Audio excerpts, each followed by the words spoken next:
everyone should know about the special issue of the Journal of Agri-Medicine. That deadline is fast approaching for papers on September 15th. We've received a nice response so far. I anticipate that I will be hearing from a lot of folks in the next couple of weeks. That's how I would be behaving if I were submitting a paper. So anyhow, I just encourage you to do that. And I also encourage you, if I send you a paper for review, I hope that you'll accept the review assignment. So I have been having a little bit of trouble finding reviewers for some of my papers.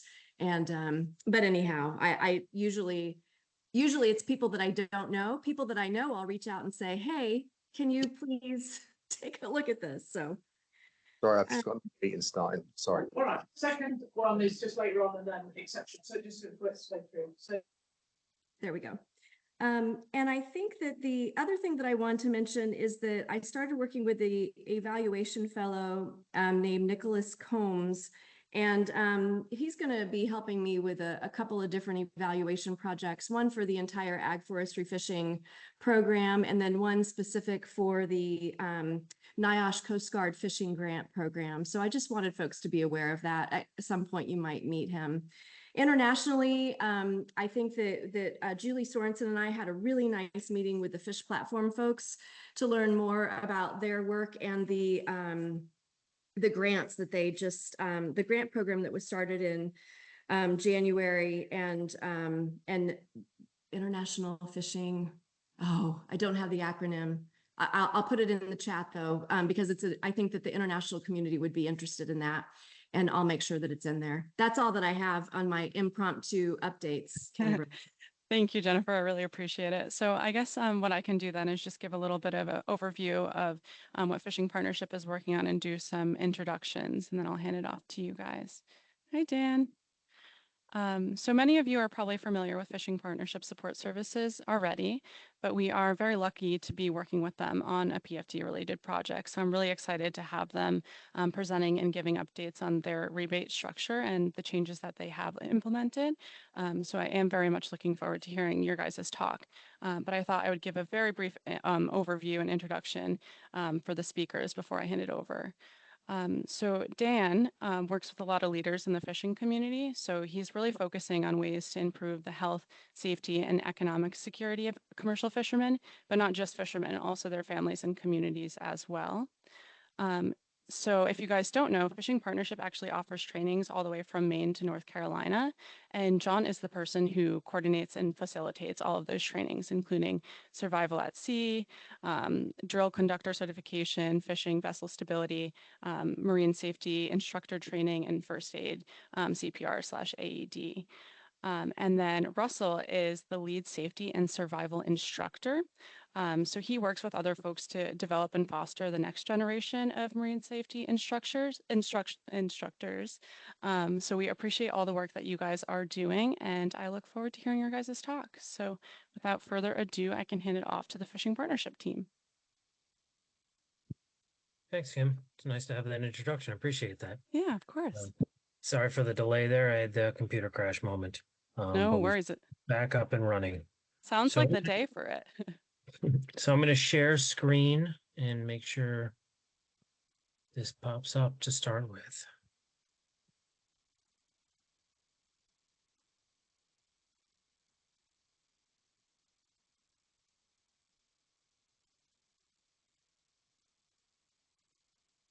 Says it's loading.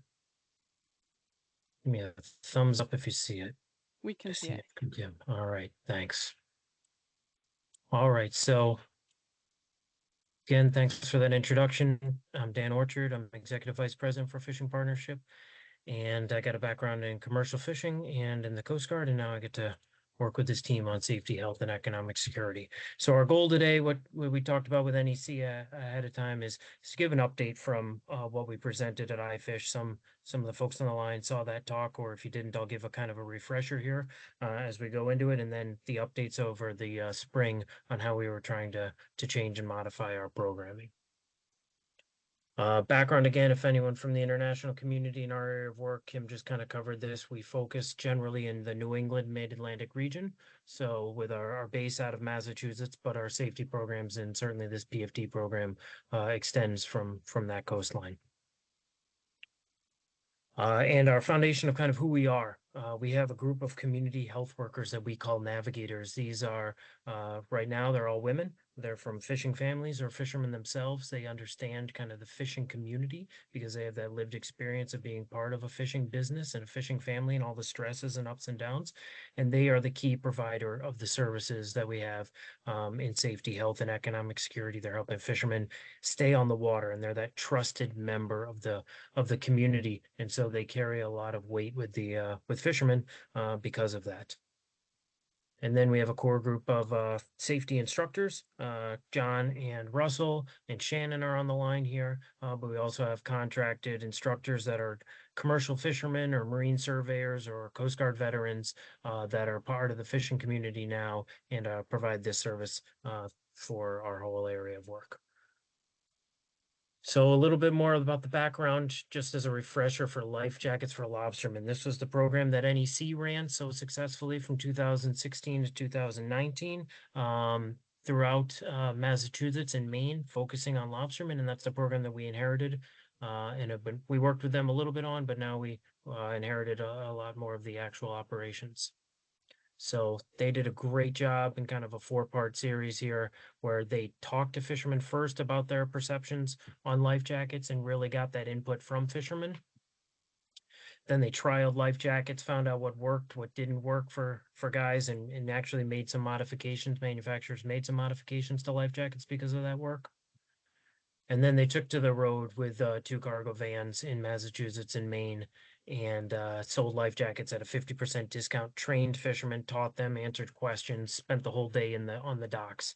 And through that, they sold over 1,000 life jackets to fishermen.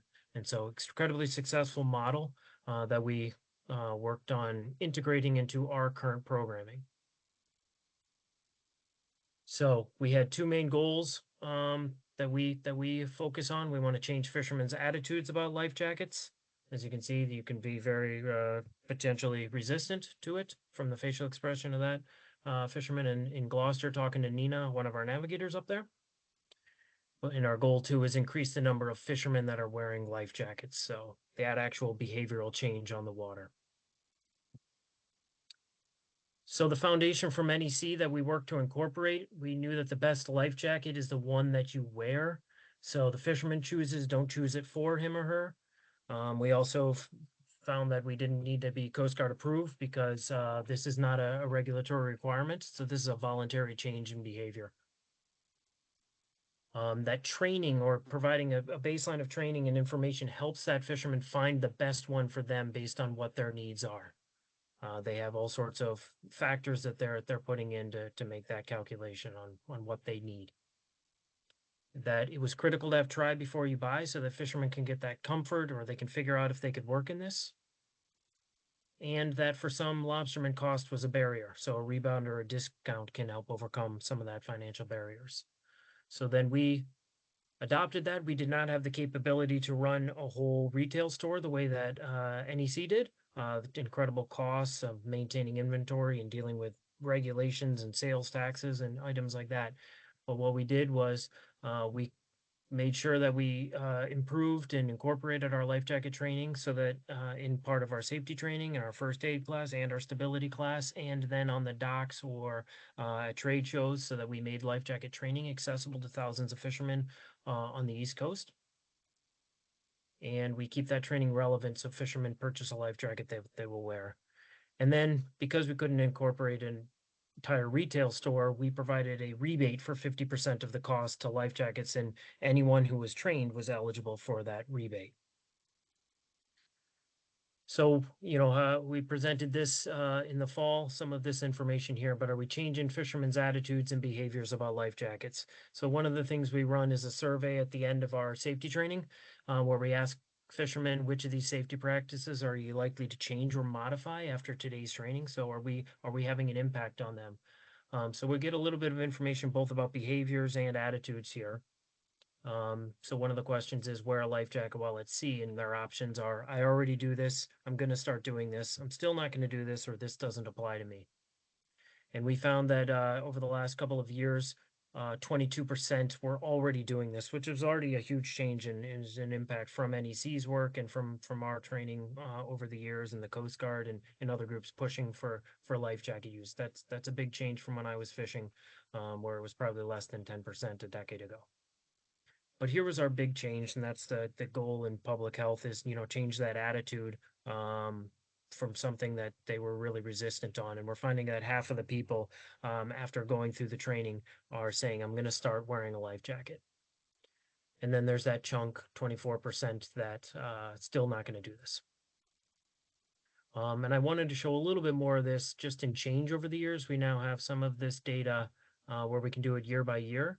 And this is really looking at that behavior change, increase the number of fishermen wearing the life jacket. So if I plot this over year to year and I combine 2020 and 2021 because it was a pandemic year and we had less turnout. So those years were combined because most of the trainings were actually canceled in 2020. But otherwise, the change over time over the last all the way through 2024. And I wanted to look at what the change was on I already do this. And for this, I focused just on New England because we've had more of more trainings up here. And so there was a more robust data set. But you can see the I already do this. That's the change we want, growing from low 20s to 30% over the last couple of years. And then the I'm still not going to do this group and seeing that go down. So that's that key change in behavior that we're looking at. In this last year, we saw it was down to 13% said, I'm still not going to do this. We also have some data from the Coast Guard that can tell us whether fishermen are increasing their life jacket use. This is coming from the 1st District, which is in New England. It includes Maine to the New York, New Jersey border and out to high seas. So they started recording in 2022 the percentage of commercial fishermen that they observed wearing life jackets at sea when they did a boarding. So this is again, it's not required. So this is a voluntary change in behavior that they're seeing. And in 2022, they saw that 31% of fishermen were wearing life jackets. So that's really incredible.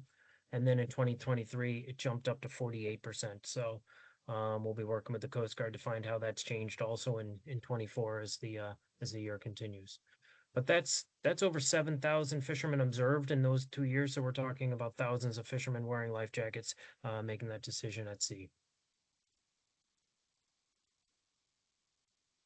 But the question was, and we kind of brought this up at iFish 6, is how much is the rebate impacted that? And what we found is that the rebate itself is not influencing that number or at least it's not living up to its potential.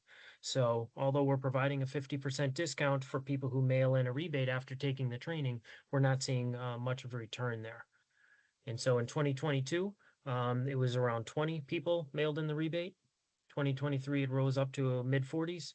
And then in 2024, it was still in the mid 20s. So we feel that we're leaving money on the table there. We're leaving opportunities there. And if there are guys that aren't making that change in behavior, what can we do to make this part more effective as well? And so from there, I'm going to turn it over to John, who's going to talk about some of the changes that we made with the rebate in the spring.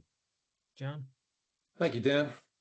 Hi, everyone. Kim, thanks for the intro. Like Kim said, I'm the director of safety training for the partnership, and I lead an incredible staff and team of instructors that travel the Eastern Seaboard, like you saw in Dan's map, delivering safety and survival training to the roughly 40,000 plus men and women who apply those waters, providing food for our country and others. My background is in heavy weather search and rescue, both boat and ship operations.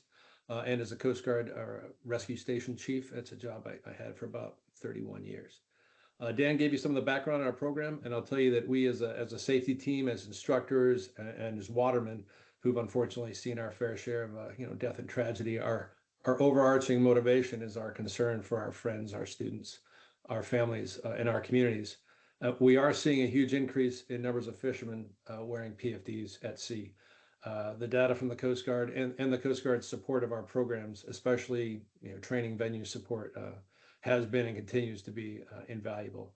But we're seeing fishermen's attitudes about PFDs change for the positive. But like Dan said, the impact of the rebate itself, it just wasn't living up to its potential. And like you said, we were leaving money on the table.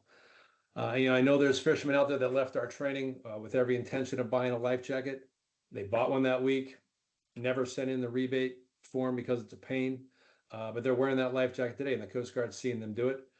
There's a lot of those guys, mission accomplished. They didn't need the rebate or anything else from us, just the training to make that voluntary change in behavior. But I know there's also a fisherman out there that left our training with every intention of buying a life jacket. He was convinced after decades of fishing, he was going to do it. He got home, he set the rebate form on the kitchen counter with every intention of using it that week. And then he had to fix a couple things on the boat. Then he had to help the family with something. And then life just got in the way and he forgot about it. And the rebate got tossed out with the junk mail from last week. He intended to call a navigator to get a new one. He never did. Things got piling up and he hasn't done it. And so that fisherman is still fishing without a life jacket, and we've got money left on the table, right? So we were thinking, what can we can make a tweak, a shift, a change to move that program forward and have an impact on saving that fisherman's life from accidental immersion. Dan talked about the NEC van, and we felt there were two things about NEC's Life Jacket for Lobstermen program that were a critical part of its success and that we were missing. One was immediacy. A fisherman had to make the purchase right then and there. And the other was expiration. At the end of the day, when that van drove away, the 50% discount left with it. And they had to make that decision that day to get the discount. We don't have the capability to move that kind of inventory like Dan talked about, the huge logistical lift of moving the gear and the people and everything up and down the coast to do this training. And we found ourselves amid this PFD attitude and culture change, and we're struggling to kind of capture the moment. And we instead were burdening the fishermen with a rebate, and something felt off, but like only slightly. And I can recall the exact moment when Dan and I and everybody else were at the NEC advisory meeting, November 2023, up in Portland, Maine, and still in my mind in the midst of preparing for our spring safety training season. And during a break with a cup of coffee, he leaned over to me and said, rebates are a pain. And the language was slightly more colorful than that. And as you saw from his bio, he's a sailor and will allow it. But he continued to say, do we add immediacy, expiration by offering to buy them that life jacket, but only if they come to drill conductor and only for that day. And I paused for maybe half a second and said, I'm all in, boss, let's do it. To give you a little bit of context, day one of our training is really hands-on safety and survival training and operation of equipment and gear. It's a chunked out crawl, walk, run training environment. Or for an experienced deckhand, it's like an invaluable refresher and time dedicated to work on muscle memory for these emergencies. And after this day one, everyone is eligible for the 50% rebate. But what we were targeting was for the 100% rebate was day two of the training. And that's a day normally attended by about 30 to 50% of the students from the previous day. And day two of training, which ends with students becoming certified as onboard drill conductors, is really about developing leaders in an emergency. They're spending time doing emergency and tragedy analysis. They're becoming invested in risk mitigation procedures. They're building out the backbone of the organized response that their vessel will employ in a life-threatening emergency. They're building out their station bill, and they're buying into a safety-oriented, risk mitigating, emergency preparedness mindset. So in our struggle to find the key, our decision to utilize a form of immediacy, coupled with our hopes that folks would attend the second day of training, all served to kind of find the spark that we were looking for. Now they're in the right frame of mind to embrace the idea of PFD wear on deck, and we found them shopping at our PFD display rack in the training room.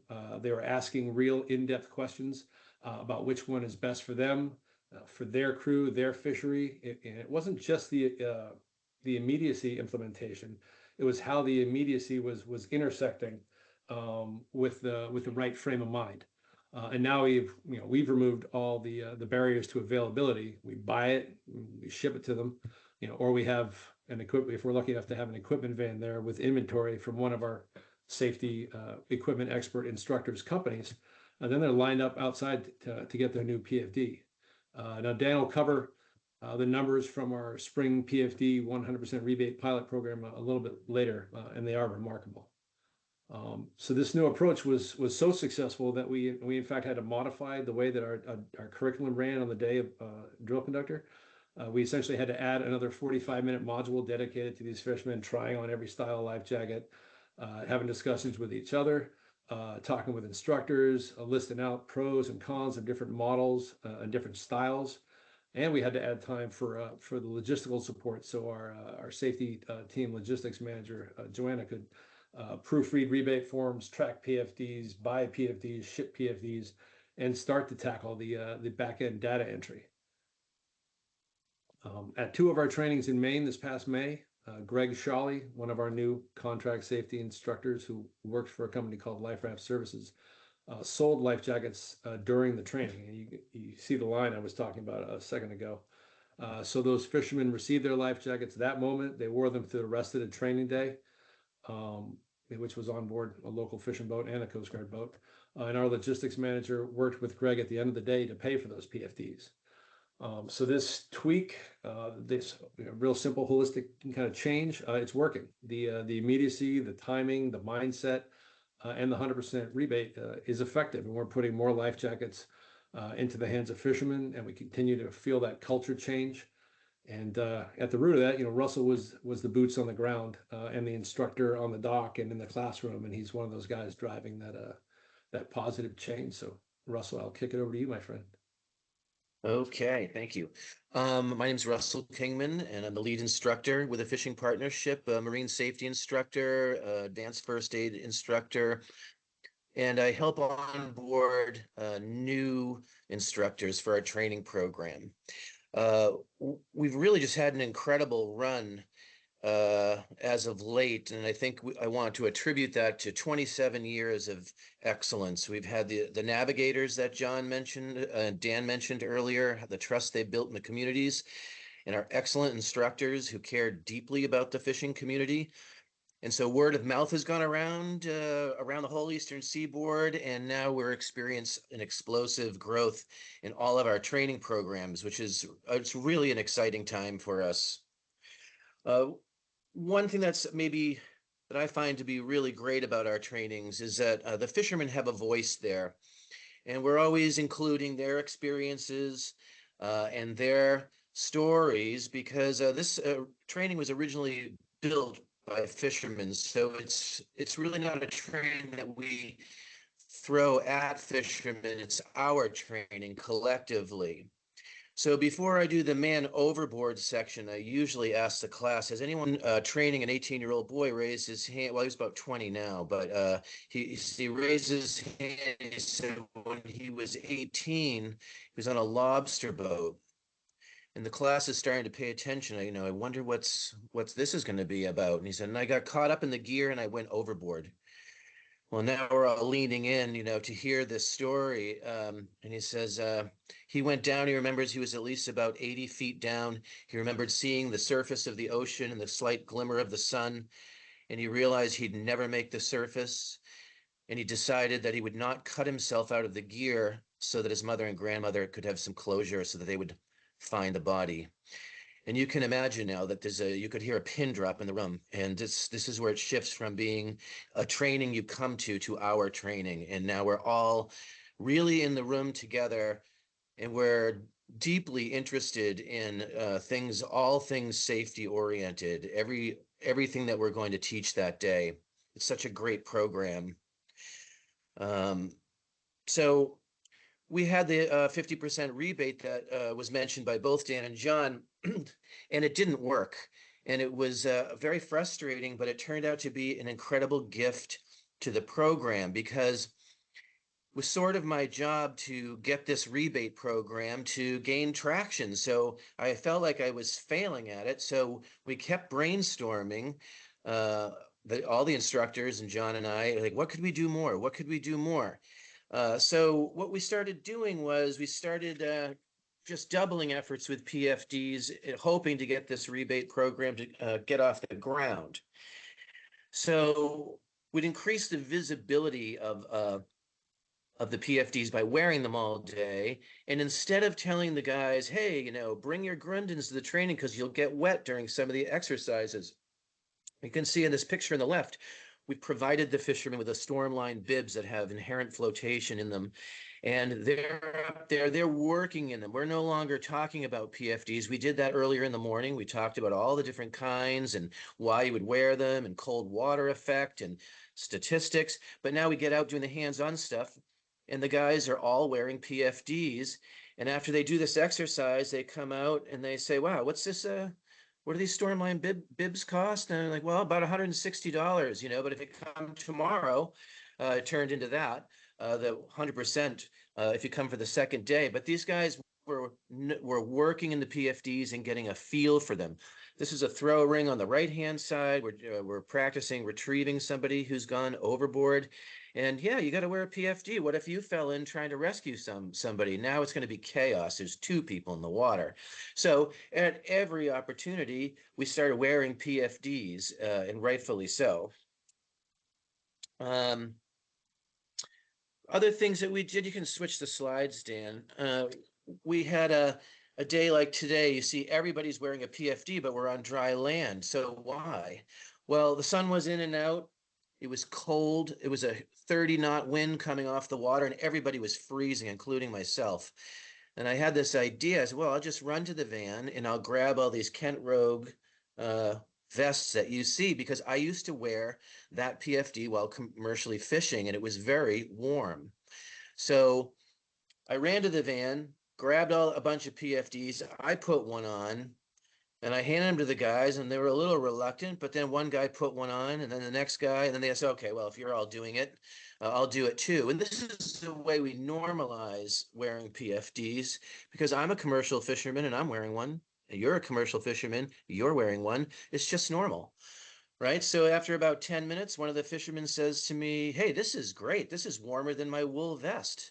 And I say, yeah, I know. I wore this very same PFD in the coldest months of the year. I loved it. You can move around, can do what you need to do, and keeps your core warm. Yeah. So at the end, we were heading home. This was towards the end of the day. I had to chase one of the guys down. I said, hey, Bob, you got to give me back that PFD. And he turned around and he said, oh, sorry. I completely forgot I was wearing it. And this is the kind of connection that we want to make with PFDs. You can talk about them, but now we're wearing them. It turns out they're comfortable. It turns out they have other benefits. They can keep you warm in the cold weather. They provided padding for me on an offshore lobster boat. So when I'm banging traps into my midsection, I've got padding there. There's just so many reasons for it, but of course, flotation is number one. So next slide, we're teaching by example by wearing them. And here you can see I'm teaching the life raft portion, and I'm wearing a PFD. The guys are in their survival suits. All the other instructors are wearing PFDs.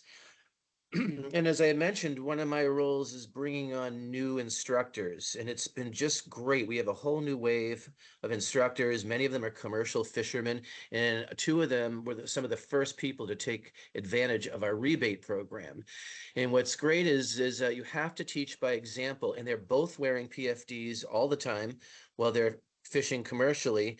And Dave, who's pictured here, he not only has the Mustang Chimera. It's a dual flotation, has some inherent, and then you can have a pull cord and get more flotation. He also has a PLB he put on his life jacket and a strobe light. So this is teaching by example. When Dave gets up to talk to fishermen about PFDs, his words have power because he wears one, and he wears the PLB, and he has a strobe light, and he knows why he's doing it.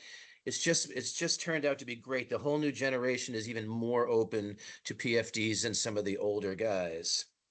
So I wore every single one of these PFDs that are pictured throughout this presentation while commercially fishing, so I could talk to the fishermen about, you know, the pros and cons, what would work for your fishery, what might not work.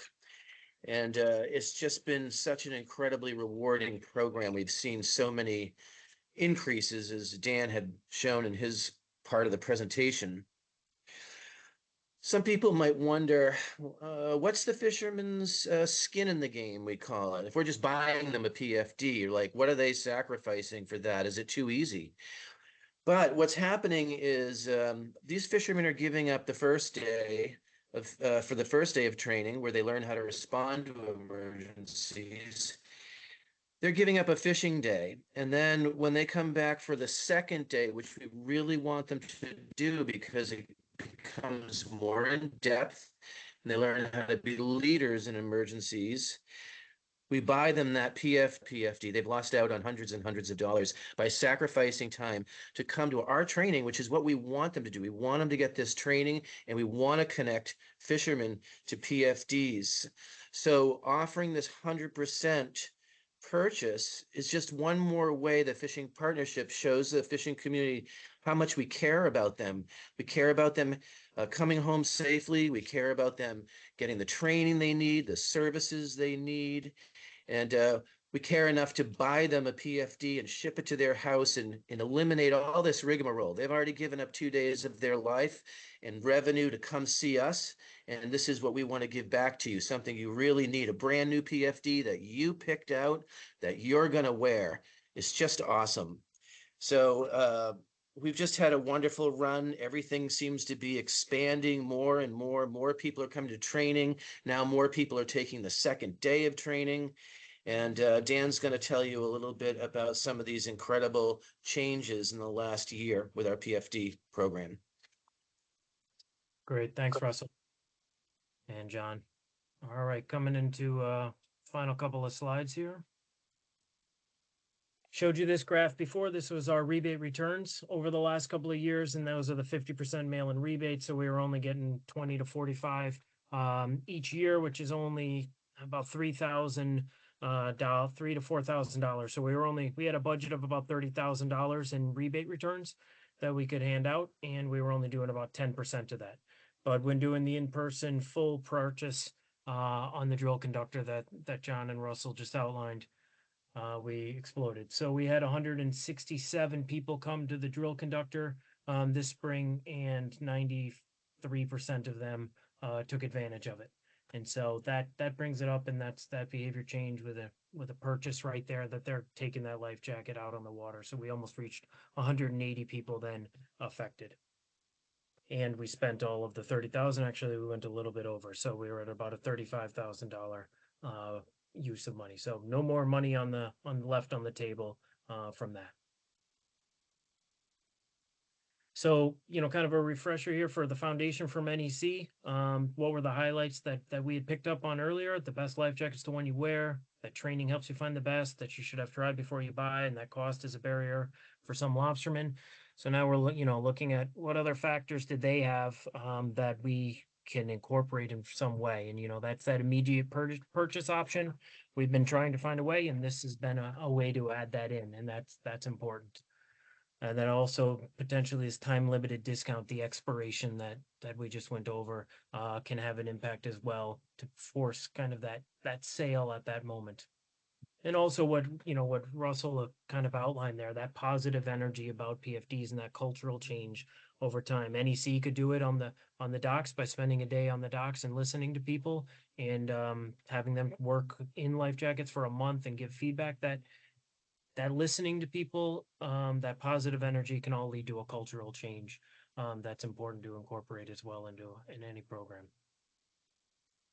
We're going to explore this a little bit more, though. We're working with NEC, and Pam, who's on the call, is looking at joining us through the fall here to help do some interviews with fishermen to really find out why they're participating in that full rebate or that 100% purchase of a PFD.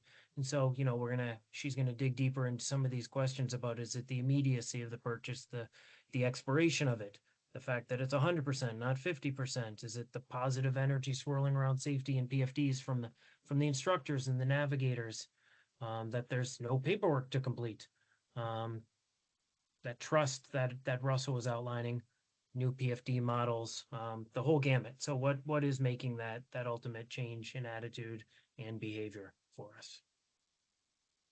Oops, that one popped in the middle there. Cultural change. All right, or some combination of the above. So that's where we're looking forward to exploring more so that we can keep improving the program. But we do intend to continue this method over this next year, gather more information, and find better ways to keep improving the program. So with that, I want to make sure I thank NEC, NIOSH, and the Coast Guard for the funding and the support that we do to get this in, to make this possible. And also we get a large amount of our funding from Massachusetts Executive Office of Health and Human Services to provide that. Thank you guys so much. You guys are incredible speakers. I also wanted to mention that I did participate in their safety and survival training, and it was incredible to take part in. So I wanted to thank you guys very much for sharing that. And you guys are doing both incredible work and doing a great job with presenting. So thank you guys so much. I did want to open it up for any questions, comments, discussion. Feel free to go ahead and unmute yourself if you'd like to add something, or you can raise your hand and we can call on you.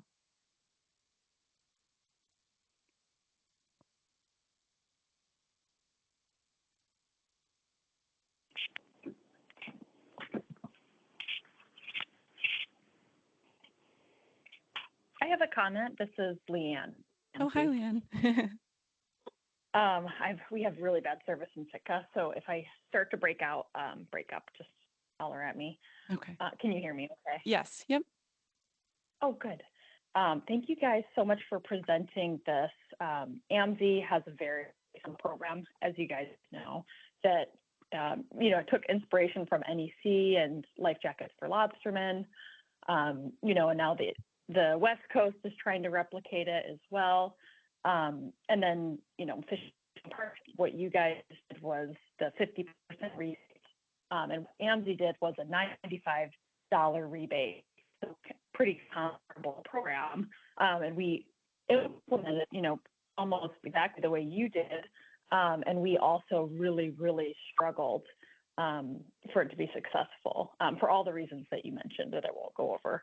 And so we're just behind you guys because we have come to the point where now we are switching our products.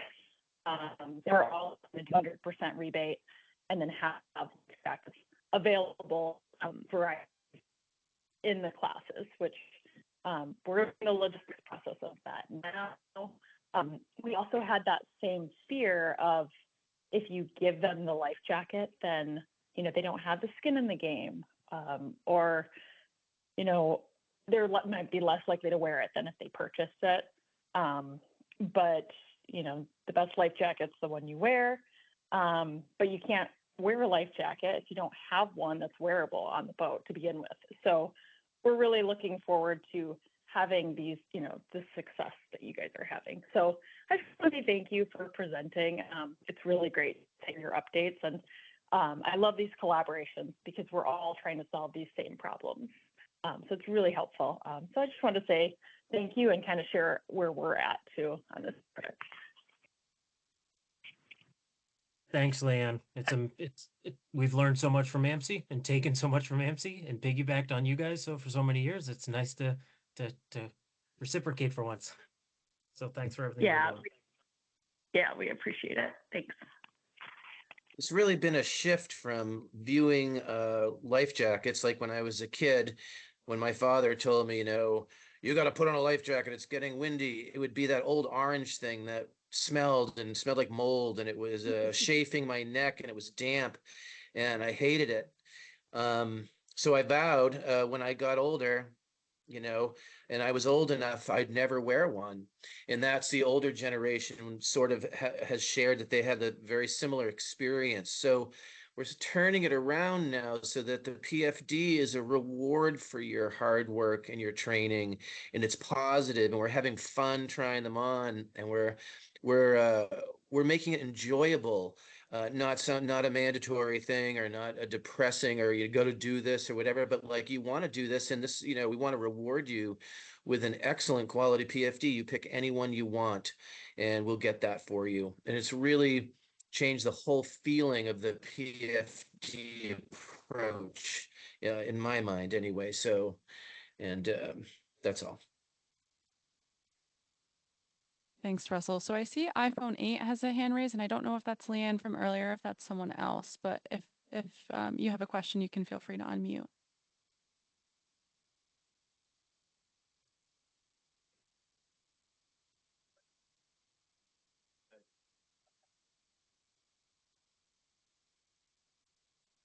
I also wanted to draw attention to some of the comments. So Ann Backus had commented, excellent and the wonderful accomplishments that you guys are doing.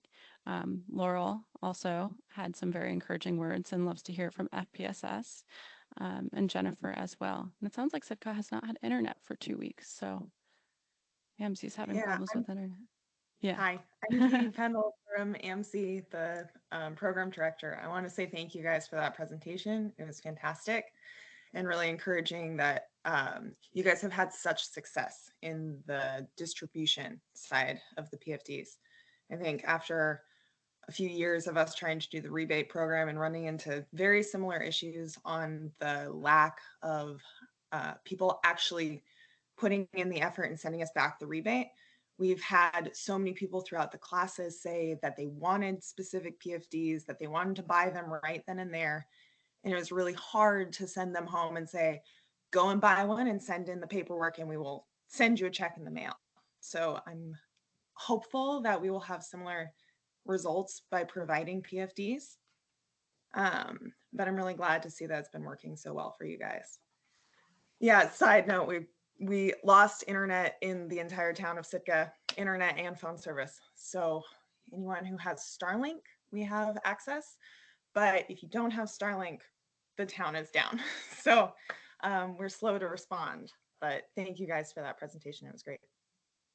Thank you, Katie, and definitely John and Joanna, our logistics manager, are available. You guys can talk about the details of like how to procedurally, what's effective and what hasn't been effective of dealing with the people actually ordering the day of to make that purchase and credit cards and all that logistics that can really be a headache if you don't stay on top of it. Yeah, that would be great. Thank you. Sorry. No, that's all right. It was the first training we did, we were not ready for it.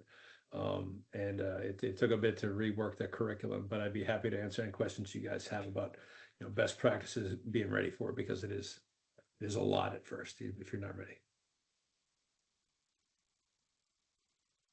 I know it looks like Ann Backus, you have your hand raised. You're welcome to go ahead and unmute.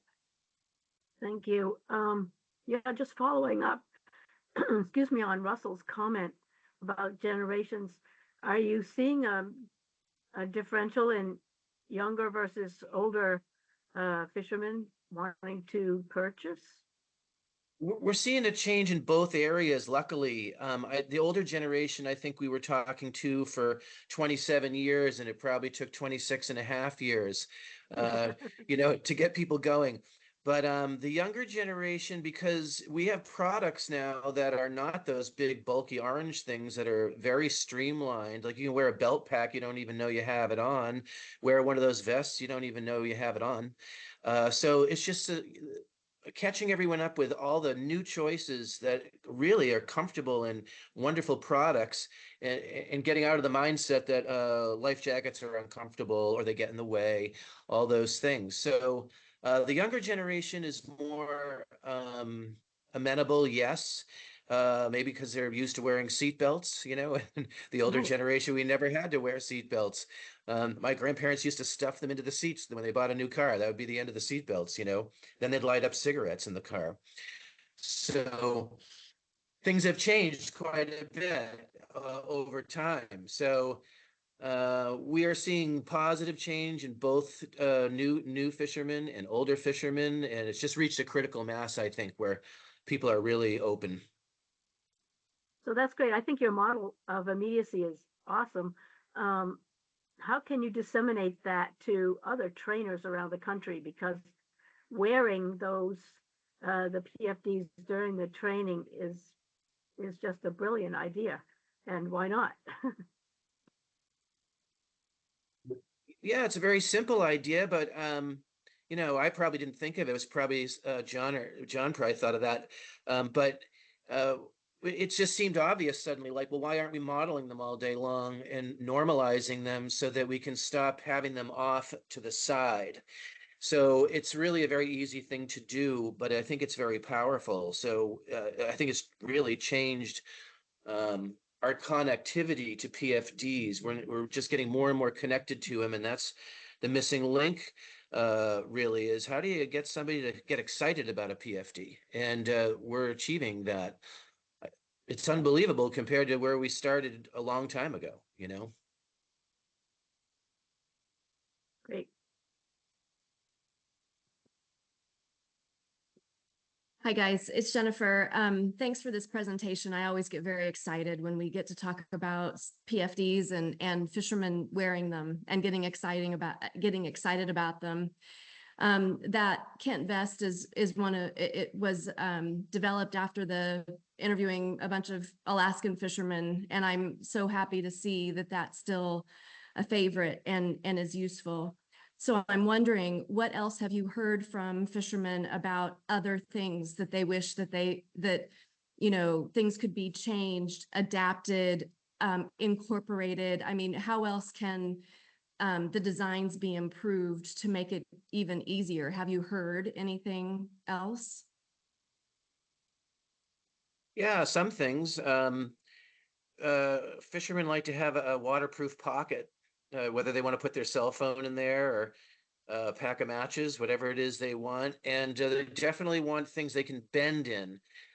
Some of the arguments for fishermen is saying that, well, I'm a scalloper and I have to bend over all day long, and that padding makes it harder. I'm fighting against it. So then that's where one of us might step in and say, well, you could try the fanny pack here, the belt pack. That's something that's easy to, it's just like wearing a belt, Mm-hmm.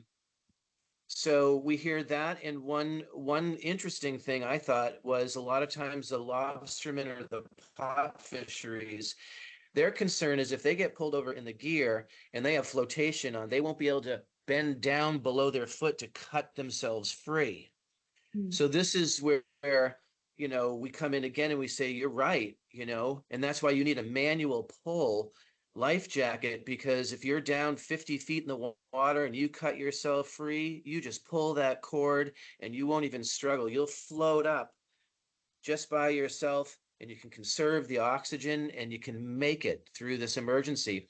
And it clicks for them. There's a product for everybody now. So it's just a matter of taking the time when guys come up to that rack and they're picking through stuff and they're getting excited about it, to greet them with the equal excitement and talk about them, and say, yeah, this one will work for you. Try it on. It's a lot of fun. Who thought PFDs could be a lot of fun and that foam could be so fascinating? It's really, Well, when you guys it's come great up, though. Yeah, you have, go ahead. what's that? Go ahead. No, I don't have anything. I just think we went from, you got to wear PFDs back in the 1800s to really enjoying the PFD program and making it ride. Everybody's really into it, and you can see in the numbers. So it's just very rewarding for everybody, because this has been something we've really worked on over the years, and it's all coming to fruition thanks to everybody's hard work, like Dan said, starting with AMC and everybody else who's training, who's listening to this, and or is involved in safety gear. It's just like a wonderful thing that the culture is changing. And thanks, Jennifer, for all the work you've done over the years. We've built on that as well. So, on all the videos and that you and Ted have put out, and we're standing on giant shoulders of giants on a lot of this stuff, and just making it part of our community. There's also a lot, to your question, Jennifer, there's opportunities there, I think, for, to dig in a little bit more. I mean, we're just starting to get information, just, it's finally reaching the point with a couple of years worth of information and also kind of an inventory of what fishermen are selecting, that there may be opportunities still with that data set to analyze it more. We don't necessarily have that ability kind of in-house, but we're working with NEC on that. And they do, and there's kind of some fascinating analysis of what's being selected, and then maybe 5 years down the road, what's changed, or what have people changed to. I don't know, Russell and John, if you think like it's the way I see it lined up kind of in the spreadsheet, it's almost like we get batches. Maybe a whole crew is picking the same life jacket. They've reached a decision, or maybe they're varying. But there's some interesting maybe information in the data that could be analyzed over time. Yeah, there is a little bit of groupthink, but they're in the same fishery, but they're sitting there batting it back and forth in front of the PFD rack, trying them on, and it's not always the cost. I want to give you the most expensive one. That's not the way. It's really based on what their the dangers of their fishery, and they have really good discussions about, we could get hung up in this, but, or we'll go with the rogue because there's nets everywhere. So there's really great discussions that are happening with them. And I think that, but you're right. It'll be cool to be able to analyze about 5 years worth of data and seeing how, matching the PFD to the fishery. And I don't know whether we capture that deeply, but we'll go back and look at it. Is everybody who's in scalloping getting, an inflatable? I don't know. It'll be cool to see. And it is, to answer your question earlier, Jennifer, Russell hit all kind of great points, but it's also about the material. A lot of guys, anything that's porous at all or can get anything in it. So they want that really kind of, fish gut proof situation. I was wondering if you do collect that. Like, we typically have commercial fishing and a boat name, but we aren't saying what fishery are you involved in. And I wasn't sure if you guys are collecting this distinct fisheries. Yes. We are in different places, so it might not match. And so that's sometimes as we have, a large database now. So we know about fishermen and the boats they're on and the fishery, and some of our survey work is tied to fishery. So we could actually look at some of those graphs I was showing earlier. If we had, a little bit of time for analysis, we could be like, scallopers are now wearing at a higher rate maybe than tuna fishermen or something like that. We don't ask the fishery question on the rebate form itself. So with that, we're collecting all of the information about the model, the make and model, and that individual. If we had an intern or something, you could potentially match the name to the fishery back on the survey, but it would just, we don't have that direct connection right now, but it's not saying it would be impossible. But it's an important question.